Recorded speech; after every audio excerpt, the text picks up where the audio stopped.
Hello everyone, welcome to rkitlabs.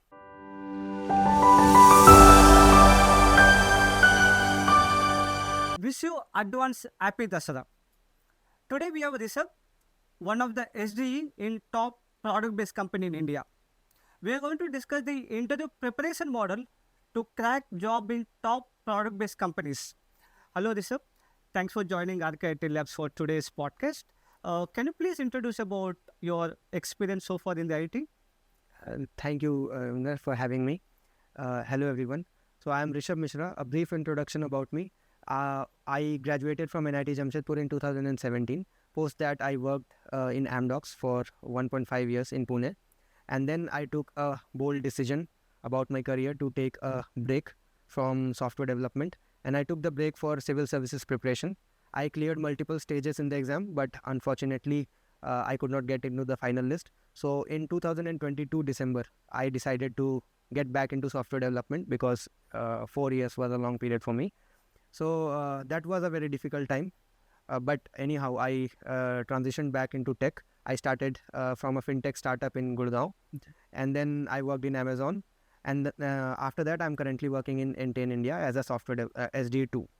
So that is my brief journey. And one thing I wanted to highlight is when I was transitioning back from my career break to software development, I took mentorship because I believe mentorship is something which offloaded my headache about getting interviews and all, and I could only focus on my upskilling. And because I was joining back after 4 years, so it was a huge gap. I had to refresh everything. I had to cope up with the new technologies and new trends. So that really helped me. So that was a brief introduction about my journey. Great. That's an amazing journey, Rishabh.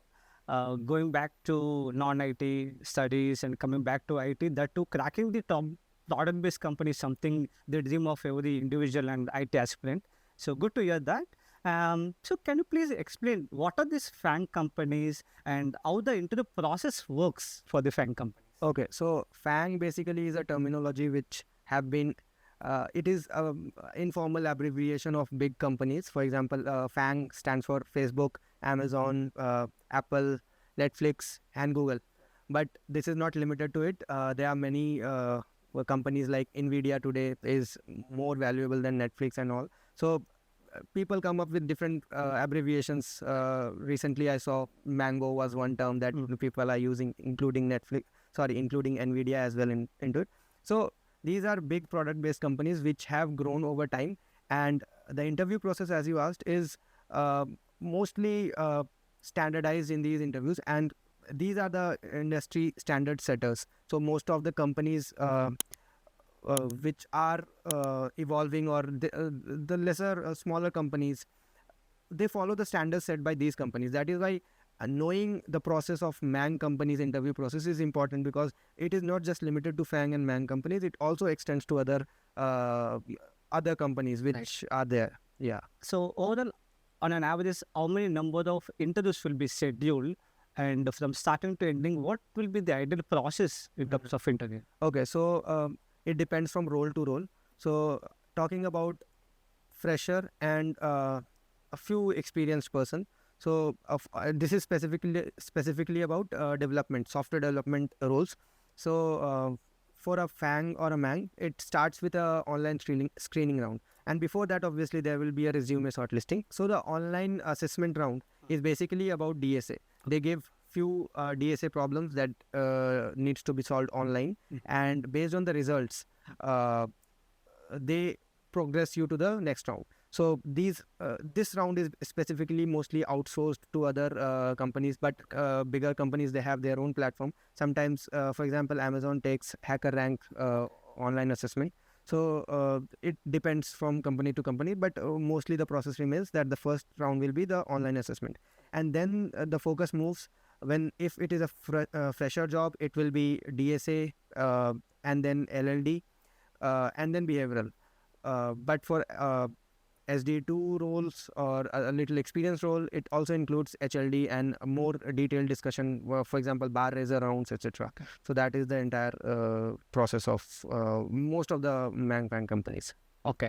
So in the initial screening itself, I see many people losing the opportunity because of lack of guidance, lack of clarity on the roles. Yes.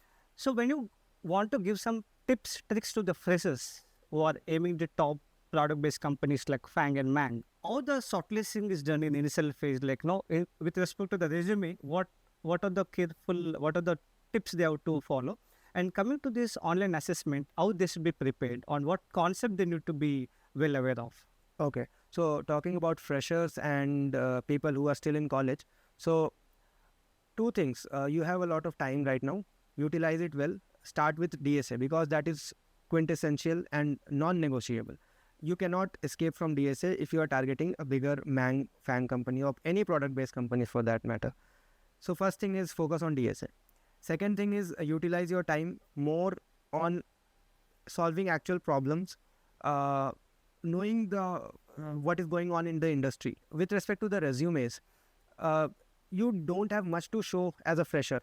Even if you are 1 or 2 years experienced, you have something to write in your CV. But as a fresher, they don't have much. So mostly in that case, it depends that what problems you look forward to solve or what projects you have done and how good are you in DSA. Because whenever a company starts to look for a fresher, their judgment criteria is based on mostly 3 points. First is the capability, whether the person is capable, because they have not had the chance to prove their capability, but they will test it based on their assessment.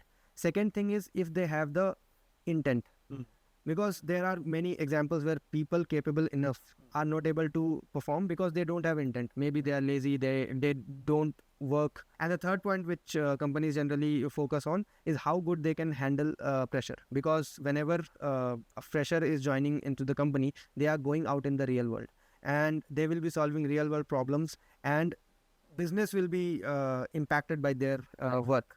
So pressure anyways has to be there. It will be there. It cannot be denied. And yeah, the last point is that adaptability, because IT and software world is such that it is changing every year. Last 5 years, it has changed much. And in next 5 years, nobody knows how the world will look like in the software industry. So adaptability is the must-have feature or must-have capability of any fresher or even the 1 or 2 year experienced people. So yeah, that's my take on how freshers can focus on preparing for MANG and FANG or any product-based companies. Right. So with A coming in, people should be more adaptable. People should be more looking forward to upskill themselves to withstand in the competition. So Rishabh, coming to the DSA, many people get scared when we talk about DSA. I don't think people can be ready within 2 to 3 months for and to crack any FANG or MANG companies. So if people want to start preparation on the DSA, what are the open source materials or that you would guide the portals or any reference that you would like to give that you have used to crack your own FANG or MANG companies? So if you can give some guidance on the preparation model specifically on the DSA, because when I interact with the student, majority of them fail on the DSA. Yes. So please throw some light on the DSA. So before going into the main topic, I would like to add one anecdote here. 2 days ago only, I was talking to one of my colleague in my current company, and he was actually interested in knowing the Amazon hiring process. So I told him so and so questions were being asked. So tree and graph were 2 questions which were asked.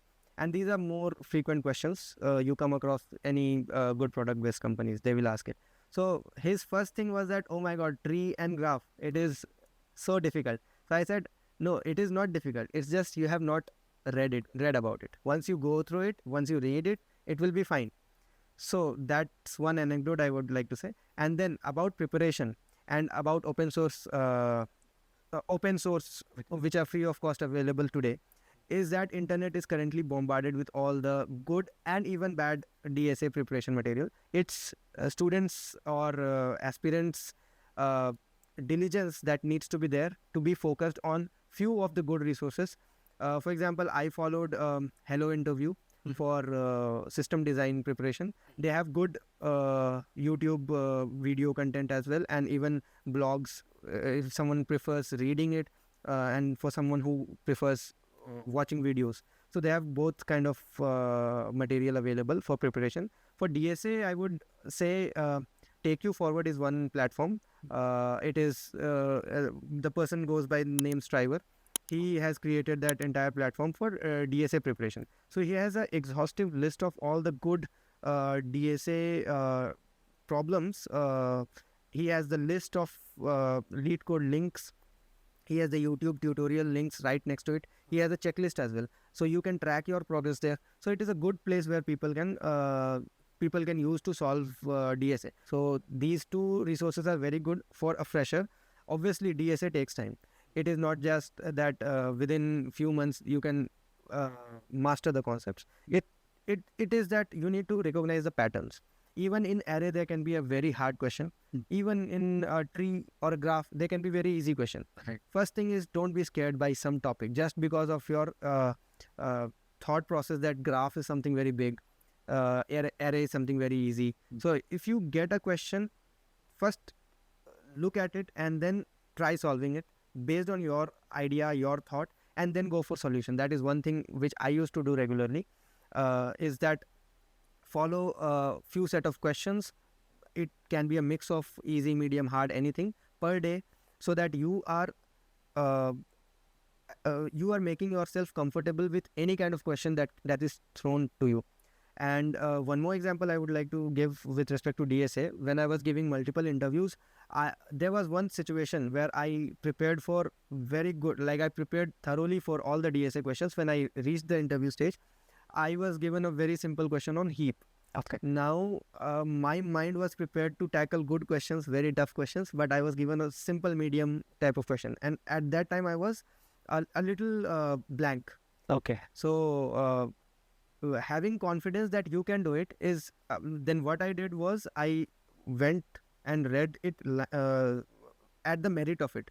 And then I started solving it with a very brute force approach, and then I started optimizing it. At the end, it was done, because at the end of the day, it doesn't matter how many questions you have done or how the numbers doesn't matter. What matters is were you able to apply your mind when you were supposed to do it. So that was one thing about DSA preparation.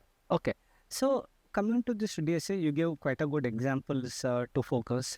But along with the DSA and the coding, people should focus on the soft skills also, because soft skills are very, very important in all the product-based companies. Okay. So how the interview process is quite different coming to your behavior or the HR round. And what would be your advice to the candidates? Yeah, very rightly quoted by you. Soft skills are very important, because as a coder or as a software development engineer, you would not only just do coding and testing. You will also interact with your manager. You will also interact with your teammates. You will interact with your seniors, and there will be a lot of meetings. There are cross-team meetings where different services but by different teams has to be integrated. So soft skill becomes very important, and that is a very important criteria for selecting a student or rejecting them, because mostly companies have 3 or 4 students or 3 or 4 applicants at the end, and based on who are equally good in technical skills, but based on the soft skills, it becomes a selection or rejection criteria. So yeah, the focus is how clearly you think, and whatever you think, how clearly you can communicate. This is also something very important which interviewers look into, whether be it virtual interview or face-to-face interview, how clearly you can put your thoughts across to the interviewer. Second soft skill which is very important in software development is asking right questions. Were you able to ask right questions on a question, a DSA question was thrown at you at interview? Were you getting some doubts and you got it clarified? Even in HLD or LLD, there is one particular section, even in FAANG companies, they have marking strategy based on whether the person was able to ask good questions or not. So asking good question is very important in as a skill.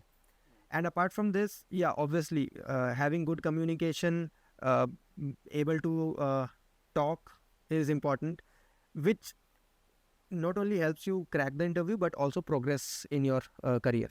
Right, absolutely. One of the points you told about the soft skills is like, no, it's not about how you clear the interview. It's about how you excel and sustain in your journey, in your IT journey, once you crack the job, which is equal and more important because of the heavy competition, because of the upcoming layoffs, AI, recession, whatever it is. People should be more focused on the soft skills, which they focus in the 4142 when it coming to the students or the freshers. So that would be one of the takeaway. Very good point, Rishabh. And coming to the preparation model, how the existing laterals or the IT working professionals should focus on their interview preparation model comparing to the freshers. So how you see the gap and what should be the approach for the IT working professional to crack the top product-based companies? Sure. So as I already mentioned, for fresher, it is mostly people check whether they are capable. First thing. Second, do they have intention to work properly? And third is whether, obviously in the capability, they will check whether they are good problem solver, and all those things will be covered in the capability part. And the third part is whether they can work in pressure. But for working professional, it becomes a little different. For them, as their experience grows, more focus goes on what problems they have solved. So it's not just because they have already cracked one interview, they have a good job in a product-based company. Now the focus shifts on what kind of problems they have solved in their career. For example, they have few services interacting with each other. There was some peak load in one service. How did the other service respond? How did they monitor it? How did he resolve it? These are the few general problems which most of the software developers face in their career. So focus becomes more on what problems they have solved, and the discussion during interview, sometimes even in FAANG companies, they dig deep into what problems they have solved. For example, in Amazon, they have a leadership principle. In every round, they will ask 2 to 3 questions on leadership principle. This is exactly what they are looking for, the people who have have some experience, to talk about their experiences in software development journey. Coming to the AI integration with the your software development, can you throw some light how AI can be integrated within your software development, within your day-to-day work? If you can give some real-time examples, how AI can be utilized in your project deliverables and how student can use AI to crack this job. Yeah. So first thing is that AI should be used as a helper, not as the primary coder, because you are the coder, you will be the software engineer, and not the AI or any agent. Today, there are many agentic tools. For example, Copilot. For example, there are IDEs on which people generally code. For example, Visual Studios. They have a replica of it, which was actually forked, taken from it. A startup called Cursor. They have entire all the LLM models working as agent there. Okay. So this has emerged. This has led to an emergence of trend where people generally do a vibe coding, where they can just give the prompt and the code will be thrown out. But that is very risky for a software developer who is aiming to become a software developer to follow that practice, because using AI smartly is what is required, not blindly. Correct. So using agents and such tools which you use for vibe coding gives you code which is not scalable in long term, which is not maintainable in not even short term or long term. Right. So you need to know what the AI is doing. You need to know where what is happening so that you can debug it. You can remove unnecessary code, and you can actually streamline the entire thing. So AI can obviously help you, but it cannot build end-to-end thing, or it cannot solve many of the your industry problems which you will have to solve when you are in any company. Second thing, for working professional, how they can integrate it. Mostly all the big companies are already integrating. They either have their own AI products, or they have some wrapper on the existing tools, so that they can customize it for their own use case. So most of the companies, even our company, are integrating AI with our general workflow. Okay. So that is anyways helping it, and they will get the training for it in their company. But the question is, you need to know actually what is happening. That is the basic fundamental thing that needs to be done. That AI, total reliance on AI is something which will be a suicidal thing in their career. Yes, you cannot completely rely on AI. One good point is, like, you need to focus on the AI upskill, be adaptable to AI. Yes. If you're not adaptable to AI, people or the IT employees with AI knowledge will replace the IT employees without AI knowledge. That is definitely coming up.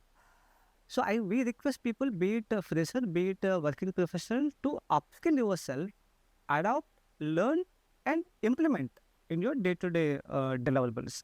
Coming to the freshers, so can you suggest any AI tools which they can use in their day-to-day life to crack or prepare for the interview preparations? Yeah. So, for example, what I did was give a simple prompt to ChatGPT that you are my tutor for DSA problems, and be more specific. That will help streamline it.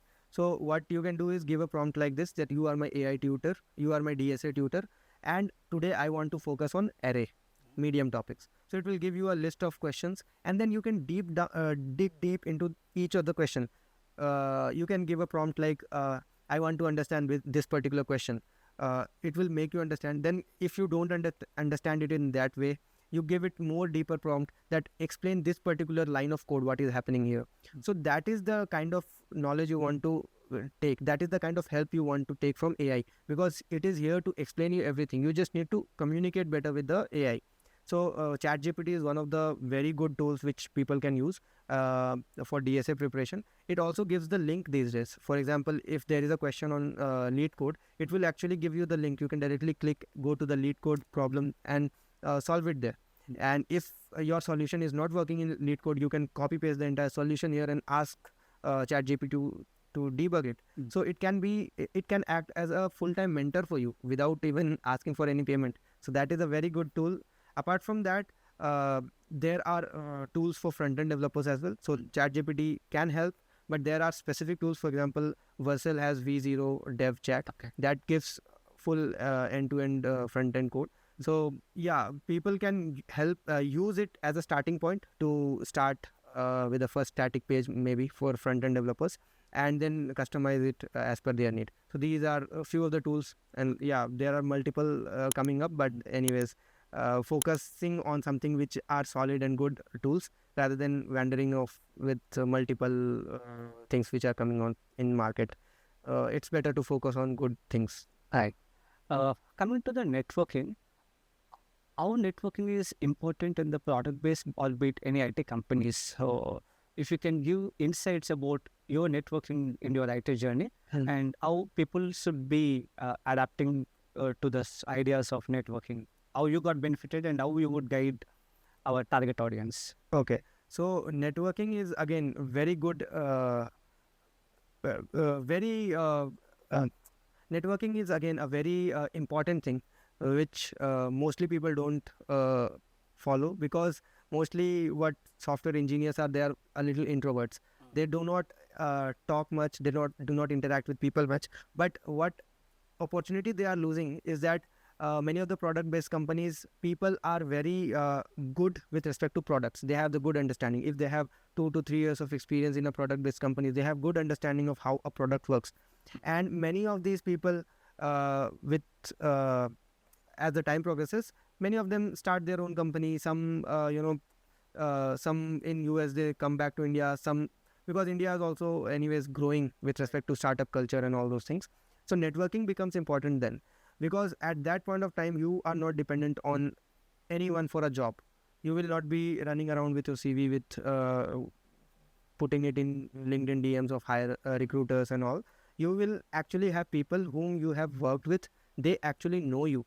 And recently I read a news where there's one very big company, I'm forgetting the name. They actually said it publicly that they would prefer hiring someone who has been referred to them. This is what is importance of network. If you have good network, someone will refer you, and that reference becomes important. So network, I cannot say much about how important network is. This example sets the trend and how the industry is going forward, because it is the applicants, the huge number of applicants, it is difficult for companies also to shortlist better ones. So reference and network becomes important in this case. And going forward in next 1 to 2 years, many companies will prefer hiring or interviewing people who are referred by someone and are referred as someone who is good, because that saves a lot of effort of the company. Even in US, most of the opportunities are being created, or most of the people are being recruited by the networking only. And for this, I would like to add about LinkedIn. LinkedIn definitely is one of the great networking tool where the students or IT professionals don't utilize at the max. So we suggest people to optimize their LinkedIn profile, showcase your knowledge, thoughts on day-to-day basis, all your learning portion on LinkedIn.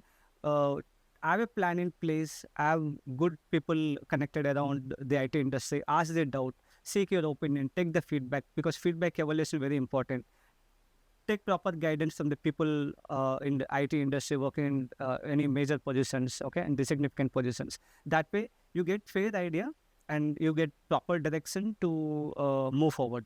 And adding to this point, can you explain this about the mentoring in the initial, in your initial journey? You were talking about the mentoring from one of the company. So, how mentoring is important in the current IT industry, and how quickly people can crack the job with help of mentoring. So cracking the job is just a probability, and by mentoring, taking the mentorship, you actually increase that probability. For me, mentoring really helped because I could focus only on upskilling myself and all the feedback that came to me, which became very important in my journey. Because once I am having a mentor, that person uh, is a non-biased viewer who is looking at my performance and giving me feedback. How I take the feedback is also important. Do I improve on that feedback? So first thing, mentorship is very important in today's evolving software industry space. And apart from mentorship, even students who are aspiring to become software engineers, they need to have the discipline. So whatever feedback they are getting, do they have the discipline to implement it? Sometimes it becomes ego issue for students. How can I get that such kind of feedback if the feedback is not very good? So mentorship, even for DSA preparation, you have online platforms available, but do you have that discipline to follow it? Some people start 80 to 90% drop off after completing just 10% of the list which I mentioned. Right. So to have that sustainability, you also need a mentorship there.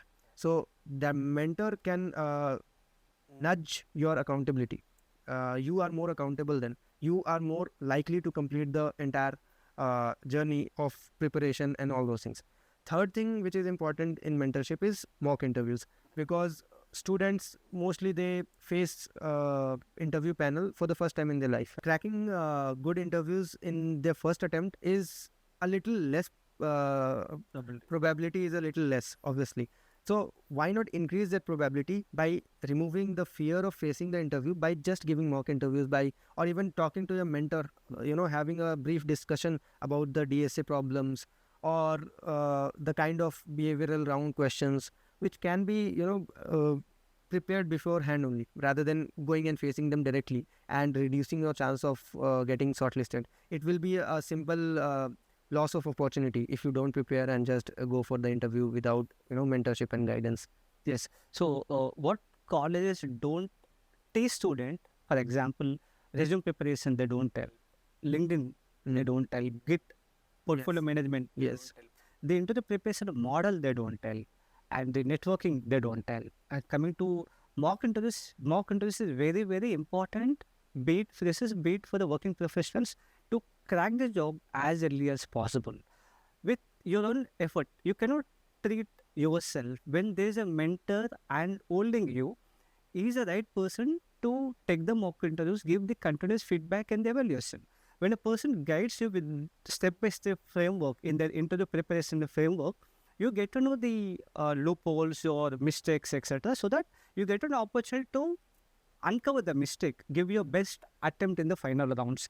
In the market with tough competition going on, with AI coming in and layoffs going on, you cannot take any interview in a lighter note. Each and every interview is very important. You have to give your level best to crack it in the very first attempt. For that, mock interview with help of a mentor and the interview preparation framework is very, very important. You cannot blindly go and attempt the interviews Yes.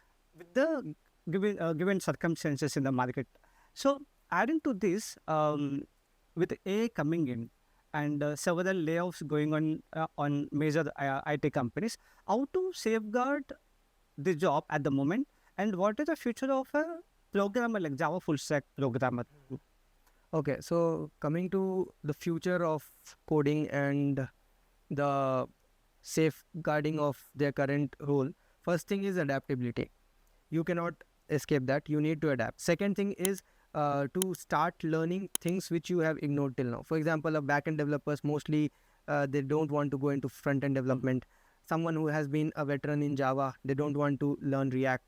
So these are the barriers we have created for our own selves. We need to break those barriers and we need to open ourselves to learning. That is non-negotiable. Coming back to the future aspect of coding. So future anyways, AI will be a very big part in software development, but we have also seen news where people who have companies who had fired people because of AI were again hiring them to fix problems created by AI. So anyways, people will be needed. But yeah, the future trend looks like there will be bigger companies with lesser people, that is for sure. So that is why you need to make sure that you are among top 3 to 4 performers in your team. So in general, there are Scrum teams in MNCs. They have squads basically of 10 to 15 to 20 people. You just make sure that you are a good contributor in your team. And that can be done when you actually understand the system. You don't just blindly prompt AI and whatever it gives you, you just you cannot blindly use it. That is another thing. And future of jobs will be a little difficult with respect to AI coming in. That is for sure. And as we have already seen the trend in last 1 year, is the job for freshers is at actual danger or risk, for a better choice of word. But yeah, even for freshers, just relying on jobs and is something which is not advisable. Having a side hustle is anyways a good thing to do. Even if you are interested in softwares, you can start building some platform or some product or some anything. Like there are many companies who are building up Indian replica of good bigger brands like US giants, for example. A simple mail service by Google, for example, Gmail, can be replicated. Why not? Students can create their own SMTP server and start selling it as a product for Indian people, even in their college or even in their company. That is something which they can start, be it a startup or a side hustle. Second thing they can do is explore other options. For example, content creation, even writing, talking, whatever field they are interested in, apart from coding. So future job is not just coding. Because coding is anyways has become easier with ChatGPT or other AI tools. It has saved a lot of time of programmer. They can focus on many other things apart from their full-time work. So they can. This is totally advisable to have a side hustle along with their job. Yes, and this is very important for the freshers. Instead of focusing only on the jobs, you can focus on your side hustles. For example, you have any small scale business within your circumstances in the area. Go build an application for them. Go build a website for them. Anyone facing, you go and knock the door of the people who are doing the business. Understand the problem statement. From the problem statement, you can create multiple application or you come up with the automation. So every business is having some kind of hurdles or problem statement. Why can't you go and learn with the society? You are with the society. Don't spend your time on social media too much. Rather than that, you can focus on your skills. Real-time skills is very important. No matter if you have dual degrees, no matter if you have good amount of CGPA, whether you're from IIT, NIT, it doesn't matter. What all needs is a real-time skill set. So no one is stopping you. Go get into the market, understand the problem statement, take the mentorship, take the guidance, and don't move in the wrong direction, but move in the right direction with the right people around you, with the right mentorship. And that should be the goal of the student, to focus on the opportunities instead of focusing just on the IT jobs. And coming to the internship, this also plays a very crucial role in terms of converting them to full-time IT employees or getting the real-time industry insight. So how the internship opportunities are in these product-based companies, and how freshers or the student can focus and grab the opportunities. A very good and convenient way to get into product-based company is through the internship route. because once you are out of college, once you are in some other company, or let's say a service-based company or somewhere where you are not getting paid much, or you are not solving bigger problems, transitioning from there to a product-based company is a little difficult as compared to going through the internship route. Correct. So if the company is coming to your college for internship, you are lucky enough to get into that process. So first thing is that. Second thing is, for that internship, you actually need to perform. You need to learn with your mentors, your buddies in your company, so that you can actually contribute as an intern. And when they see the value, mostly Mang and Fang companies, they have. I said that it is easier. It is easier as compared to this route, but it is also not that easy, which people might assume. You have to perform there as well. When you are having the internship, you have to actually see that your deliverables are being met and your expectation is set right, so that whenever you have the further discussion on your PPO and your offer, you have the points and you have the document ready that these are the contributions that I did, these are the impacts that I created. Mostly it will be a less impactful work to interns, just to assess their capability and intent. But yeah, those things can be pointed out during that discussion, that yeah, these are my contributions and this is how I helped the team even during my internship period. Okay. So, Rishabh, to conclude the overall process, at the end, can you please guide the students mainly a 6 months or a framework, a roadmap Mhm. to implement and to crack the FAANG or MANG, the top product-based companies? Okay. So if you have a 6 month of timeline, uh, and you are targeting a product based company, so it is a good amount of time, first of all. So focus should be on DSA and system design. And if you have a little experience, focus should also be on HLD. So for a 6 month timeline, I would say first 3 months focus entirely on DSA, starting from easy to medium and then moving to difficult. First 3 months dedicatedly every day, at least 5 questions, 5 to 10 questions on DSA is a must.